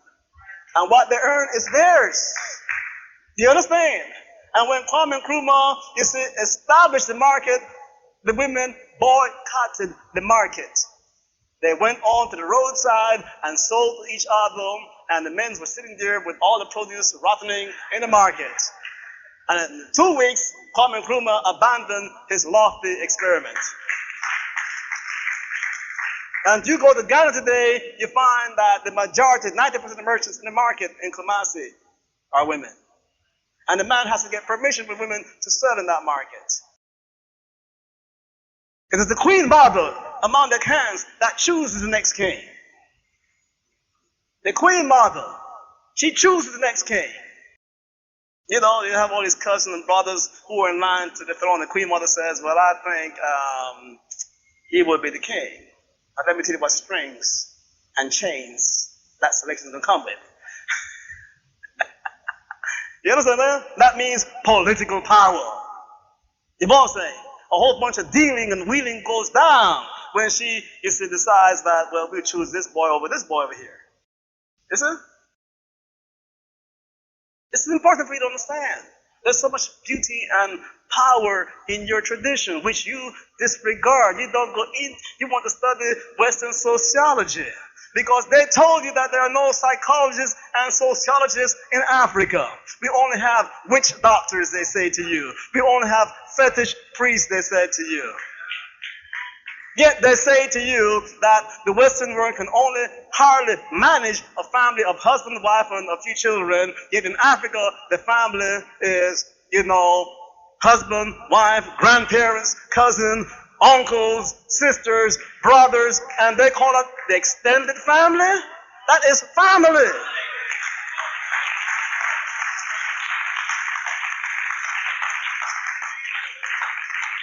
Then they call the Western family a nuclear family. I call it the nuked family. See, they're playing with your minds, man. They are playing with your minds. It's no accident why family is messed up. You know, the way you're behaving now is not the way you behaved before they brought you over here. Before they grabbed you out of Ghana. Most of you came from Ghana. I want you to know that. Most of you who came through the West Indies, you came from Ghana.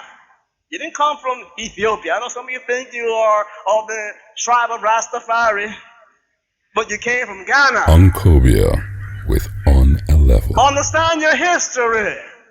And I'm not trying to put you down. What I want you to understand is that the kings and queen mothers have told me to tell you when they're in Studi on November the 15th, 1985, the Tupo Opoku Ware Asamahene said to me, tell the black people in England and in Jamaica to come back home. We have land waiting for them here. We have gold, diamonds, bauxite, we have aluminium, we have natural gas waiting for you to come back with your degrees, to come back and exploit these natural resources. Don't tell me you don't have any money. You come together as a community and you will discover that 5,000 of you can raise $1 million in no time. And your spiritual culture will keep you from getting funny with the money. You gotta say that because you see, what's gonna happen is like, well, I understand what you're saying, Shaken, but but wait a minute, that's what the white man does, right? They trust each other with the money, don't they? Okay? Why? Because they have the spiritual education in the Masonic orders. Most black men and black women don't want to be part of a spiritual organization, not knowing that the power of your ruler, you see, comes from a spiritual organization. There are thousands of them all over Europe. It's a whole network of men. The man is oppressing you, controlling you because he's getting that spiritual education. You see, you bought the illusion that he doesn't know spirituality, he's not interested in spiritual things. That's what he puts out for public consumption. Why do you think they call them secret societies? In public, he disavows the occult. In public, he disavows the spiritual. In public, he disavows all these things and so on and so forth. That's just for public consumption. But where the power lies, they've been in those back rooms talking about, okay, what's this new guy on the block? Ra Un Nefer Amen? Man, he gave us, I'm telling you because they buy our books. In 1975, I wrote my first book, The Regime of Netanyahu, a Kabbalistic guide to the regime of self. And most of the Christians that bought it up were Jewish theological seminars. I was like, wait a minute, what's going on here? You know? And they were writing me letters. That's what I was white. They were writing me letters. You know, wherever you are, you're fantastic work. I wish I had this 40 years ago. You know, you're really promoting our great Hebraic Kabbalism. I said, okay. Economics, I said to you that money is a measure of the value in a nation. You see? When they print the money up, he said, forget about the gold. He said, well, no, the money's being backed by gold. No, that's a fiction. When they print the money up and they give it to you for the work you do, as long as the people who get that money can exchange that money, he said, what? They worked. You know, you work for 40 hours a week, okay? Doing X, Y, Z. You know, so we measure that with money. You know, that's what it is, right? You see? Now, you take that money and you can exchange it for housing, clothing, entertainment, food, and so on and so forth, as long as there are the things you need and want to exchange for your labor through the money, not exchange it with money, but through money. You with me? Remember that, you're exchanging your labor, your know-how through money, not with money. Okay? As long as there are things to exchange through that money, money works.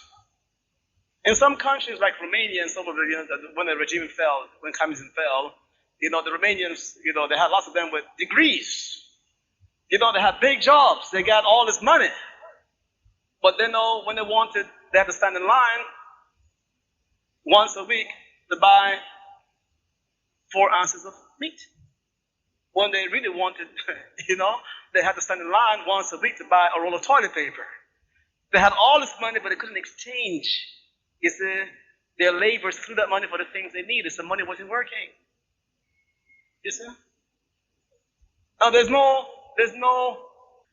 shortage of goods and services in Great Britain or in America. There's a surplus.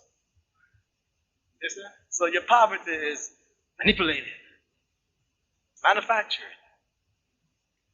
The solution to it is for you to make sure you come together, people, and begin to buy from one another, educate each other. That's going to take some pain. But that's what becoming an adult spiritually is. To withstand pain. You have to go back to the initiation system. In the initiation system, we understood that, you don't become a man and a woman by the fact that you're now 18 years and you're matured physically. That does not make you a woman or a man. The fact that you can go do a job, the fact you get a college education does not make you a man or a woman. You become a man and a woman, an adult, when you can withstand pain for your own good and the good of your people. Now you're a man. That's what the initiation was all about. There were some ordeals that you were put through to prepare you for pain. Now the pain is going to be that to succeed, you may have to give up fashions for 10 years. Now, I'm saying, if you want to be free, if you want to repair your marriages, you're going to have to repair your economics so that men and women can have jobs once more again. One of the things you're going to have to give up is fashion. One of the biggest source of money, there are about almost 1 million, they say 900,000 black people in Great Britain. Double or triple that, you know how many of you are really here. You understand that? Right? Okay? Now, if you buy from one another clothing, most of the money goes out in clothing. If you buy clothing from one another, it will solve a lot of your problems. Okay? But to create that whole clothing industry, you may have to, get away from this fashion thing. Okay? When Mahatma Gandhi wanted to free India, wanted to release India from the grips of the lion, okay? He was a lawyer. He used to wear 3-piece suits. He gave up the suits and began to wrap himself with that homespun white cloth. They even had time to sew, just wrapped it around himself. Millions of Hindus did the same. Gave up their three-piece suits to put that cloth around themselves. What happened was that the money stopped flowing out of India to Great Britain and to Scotland and stayed in India. You with me? Many of you can become excellent tailors or seamstresses. Start buying the cloth wholesale. To buy the cloth wholesale, you may have to, at the best price, you may have to buy several thousand yards of the same cloth, meaning that many of you have to run around wearing the same cloth, looking. So I'm saying, so you're going to have to sacrifice fashion.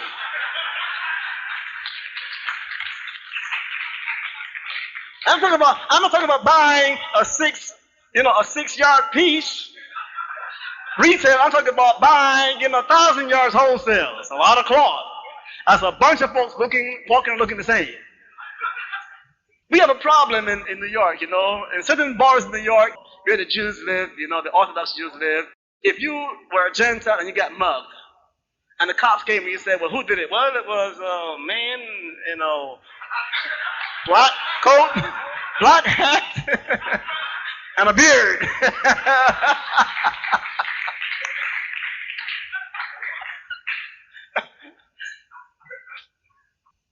They walk around like, gee, well, why all those Jewish guys walk around with polyester wool clothes? Polyester wool cloth. They all look the same. Well, somebody done bought 10,000 yards of the same cloth.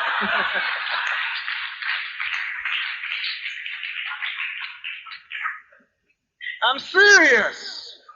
You walk around wearing Guess and Fila and, that's where the problem is, brothers and sisters. That is where the problem is.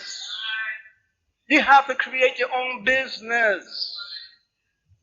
But you cannot create your own business. You see, some of you talk about the black man is lazy. Got to give me an Asian man. Got to give me a white man. The black man is lazy. Now you come together, 1,000, 10,000 of you. You come together and you enter into covenant to buy from one another. And as soon as brothers know that they can go out there and sell clothing and clothing to each other, you're going to find out how industrious black men will become. In a minute, all a human being wants is hope. That's all you want is hope. But hope, you have to manufacture it for yourself. Nobody's going to give it for you. And it's not a man thing. It's men and women coming together to make it work. You got to stop this thing about sisters, black man this and black man this and black man, black woman this. And no. You got a problem as a people. Your problem was manufactured for you as a people. And it's partly your fault because, you see, you also voluntarily are staying away from your spiritual culture. Some of you want to be with it intellectually only. You want to pay lecturers to come and just massage your minds. You got to do something with this. Not revolution. Just go out and knit yourself into a nation. I know that many of you all sitting down here and say, well, I don't know, man. I ain't let nobody tell me what to do with my woman. But that's the problem. You have to come together and tell each other how to deal with your women, how to deal with your men, and how somebody tell you, brother, that is wrong. And shame those brothers and sisters who do wrong to one another. That's the way it happens. Every community in Japan, in China, in Africa, that's the way it works. And that's why family works over there and it's not working in here. Plain and simple. I tested this for 23 years in the United States. It's not coming to you. It's not a sociological theory I'm giving to you. It's simply something that I have implemented. Okay? Last and not least, you see, we can have the social thing, we can have the economic thing, but it boils down to the personal thing once more again. You see, there are certain personal habits and personal values. Okay? In other words, some of you are saying, well, okay, good and fine that we can make jobs for brothers and sisters and, we can have this covenant and so on and so forth and you can force people to behave themselves. But, you say, but I want somebody to really dig me and really help me to fulfill myself. personal, emotional, you want to get into that side of the relationship, But that's why you have to study spirituality, okay? Because the white man is giving you, a false formula. For example, Romeo and Juliet could never have come out of Africa. Such a story could never have come out of Africa.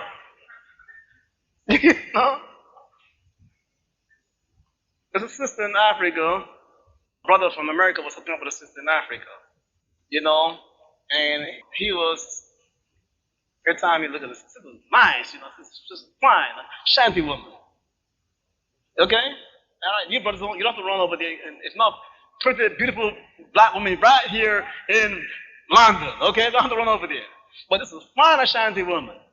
And the brother wanted this woman, he's talking to her, and every minute he tries to get this, he's so beautiful, I love you. And she will get like, and after a while he said, well, gee, what's the matter? You seem to get upset when I tell you I love you. And what's more, you never tell me that you love me. She looked at him and she says, but in Africa, we're not into telling people we love them. We just show it. When the time comes, we just simply show it through the, She said, but, and then again, what I say to you? If I told you I didn't love you, you would leave me. He said, so why would you accept the fact that somebody tells you that they love you? Why should that make you feel good that I tell you I love you? What is what I say to you? You say, so you're in to tell me you love me, right? You've been taught to do that, right? Tell me you love me. Oh, I love you. Tell me you love me. I love you. You're into that kind of stuff. That's why your relationships don't work.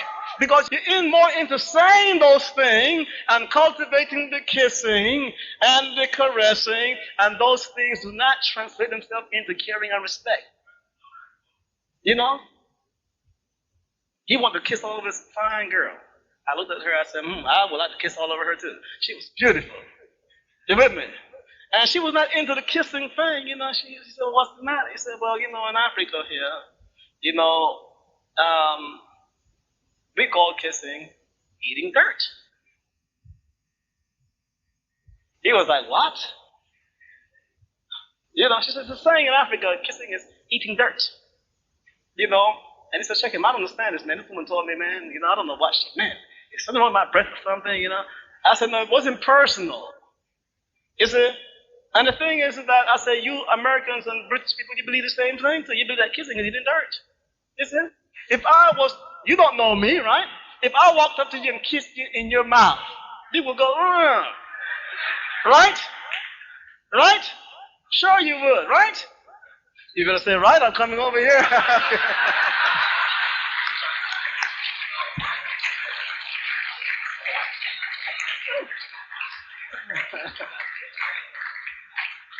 Watch these wise men. Let's set you up in a minute. Come over there and get a piece.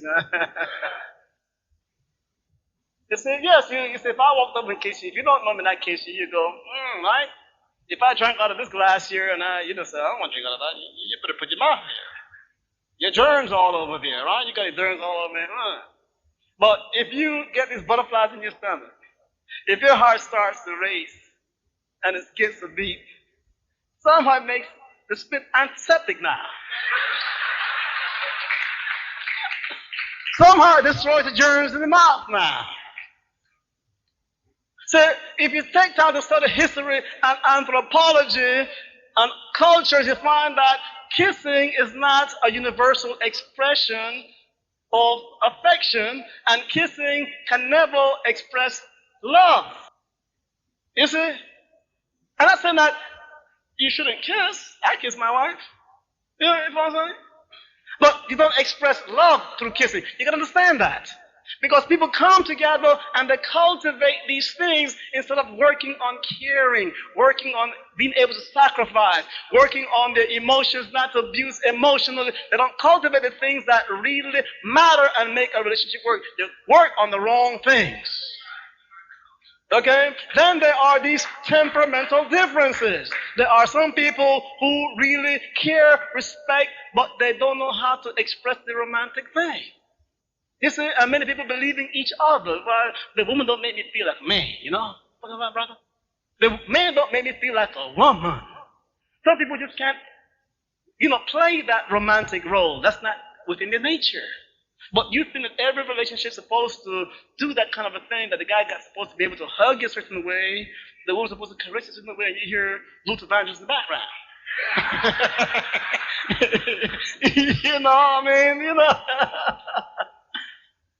what I'm saying? You have to understand those things, Get one of these southern boys from down south. What do you mean, Mabel?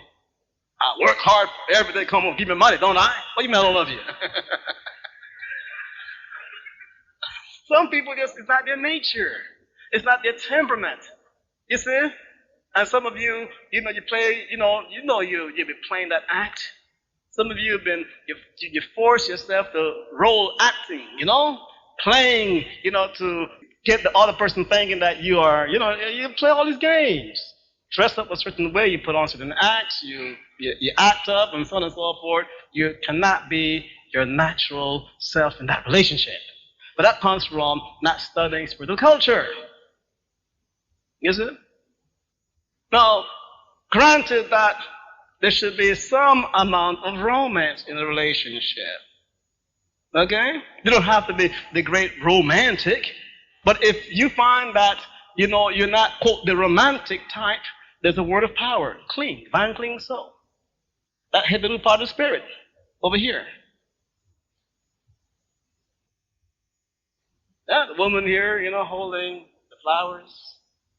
Okay? There are certain words of power, certain perfumes, certain things that you can do to awaken that romantic nature. You see, so that you can bring some of it into the relationship. Okay? Some of you don't get it in the marriage, you want to leave the marriage, you want to go to some other people have that romantic thing. They have that move, they have that suave, that thing about them, and you get carried away by that. You leave your husband, you leave your wife, and things of that nature. Instead of working together in a ritual to awaken that energy between yourselves. Some relationships break down because people cannot communicate well. You see? There are meditations that help to remove the tension that interferes with communication. There are communication sebek over here that helps you to improve your communication. Many marriages break down because of a lack of communication. When people bring me a marriage and it's failing, I do a reading, the oracle says, there's a communication problem here. So we give them ongaing, the mantle of sebek. You see, some people really have a problem with the sharing, the sacrificing, that marriage, demands. Okay? And when that is the underlying factor, they get the Ma'at card that comes up. You see, sometimes people have a lack of balance in their life. They don't have a balance thing. The Ma'at card comes up. Some people have a bad temper. The Het-Heru comes up. Okay? Some people they are just too serious. In a marriage. They just, like an old philosopher, The wife says, hug me. He says, well, that is violating the laws of your spirit. What do you mean hug you? You should fall back on your hetep, We learned it in cosmology last week. Some people don't know, so you give them the psyker, unclean chant to put that energy to work where it's supposed to work. So, you see, there's a spiritual culture that will enable you. You see? And hopefully in your community, your spiritual society that you will build up, you will have your chief and chiefesses, kings and queen mothers. You see? Your priests and priestesses that will be there to give you counsel. In the United States, marriages hold together because people can come. There are some 40 priests and priestesses you can come to get readings, oracle readings done. Rituals prescribed, meditation prescribed, counseling, refereeing, and so on and so forth. That's what you need. It's not a thing like, this brother and this sister over here.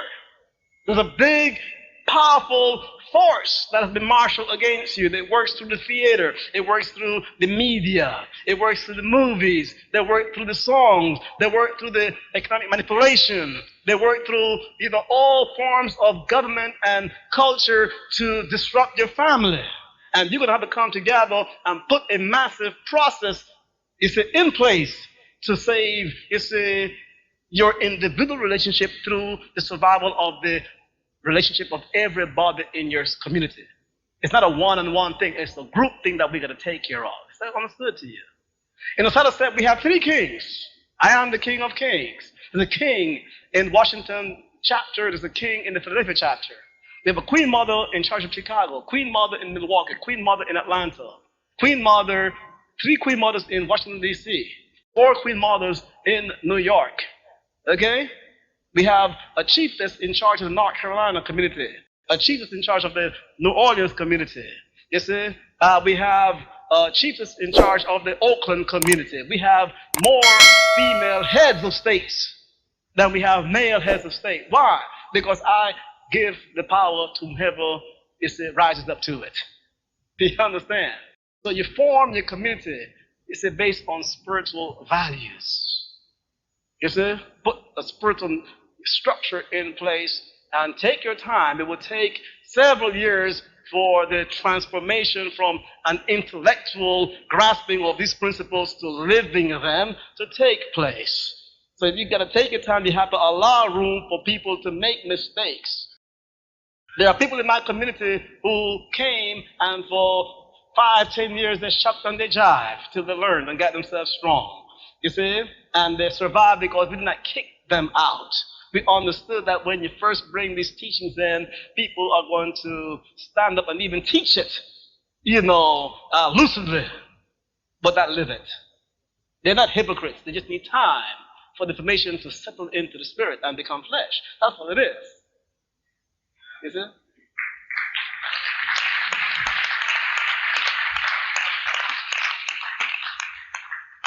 So I just like to say to you, my brothers and sisters, there's nothing wrong with the black man here in Britain. There's nothing wrong with the black woman here in Britain. What's wrong with you is the culture that you have assimilated. That's all that is wrong with you. You have to begin to examine that culture. On a level. Everything that they give to you, every concept, every practice, every custom, you have to examine it, expose it, study your history, learn what is yours and what is theirs, and teach your culture. Put a mechanism, and information is not worth anything unless you have a social vehicle to make that information a reality. That's what I mean by having a society. You see, men like me can come and talk for the next 50 years. I have not said anything to you that Marcus Garvey didn't say to you. I have not said anything to you that Carlos Cook did not say to you. I did not say anything to you that Padmore did not say to you. Did not say anything to you that Karenga or any of them have come over here and said to you.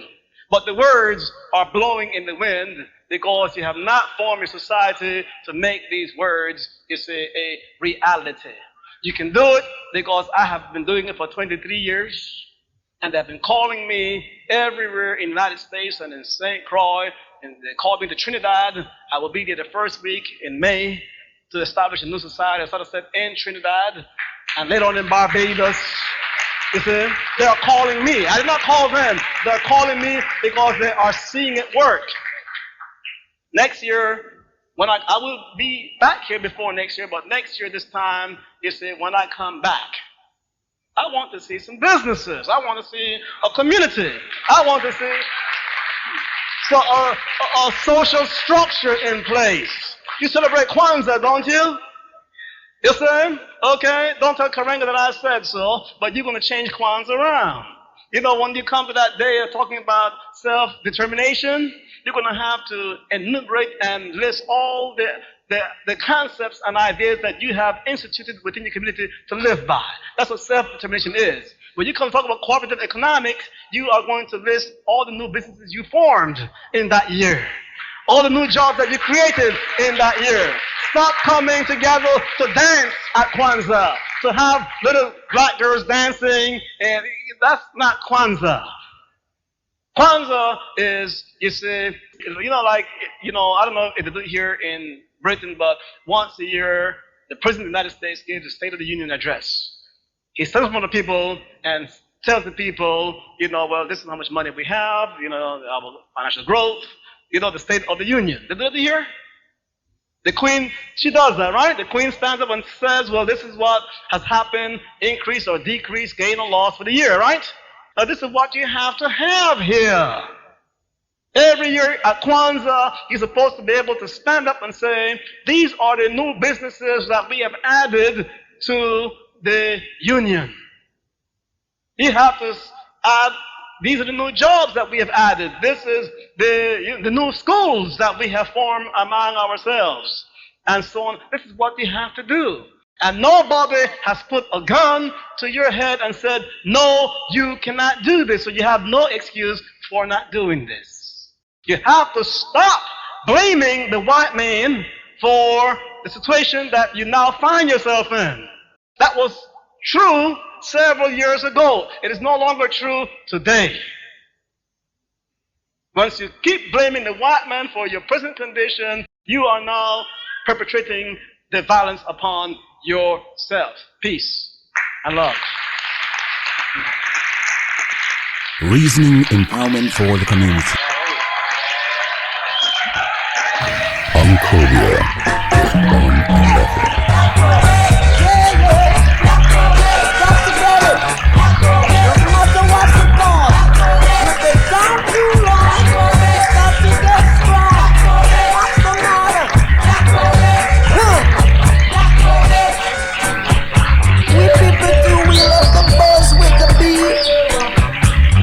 Living on our knees and start living on our feet.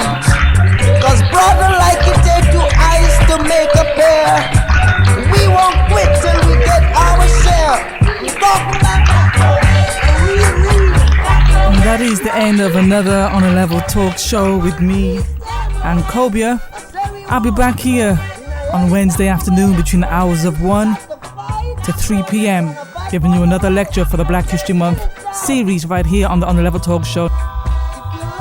You just heard there Ra Un Nefer Amen, who's the head priest of the Pan-African Religious Organization, the All Sale Set Society, dedicated to the African-centered based spiritual training to those of us who live in the West, trying to help us reclaim our culture and get in shape spiritually. Hope you enjoyed that lecture there on the Black family. If you're interested, tomorrow I'll be on Lib Radio in Los Angeles, talking to our brothers and sisters in America about things that are happening here in the UK. So that's www.lib.com. And I shall see you next week. Yes, I shall be back here next week on the On a Level talk show. The On a Level talk show with Ankhobia.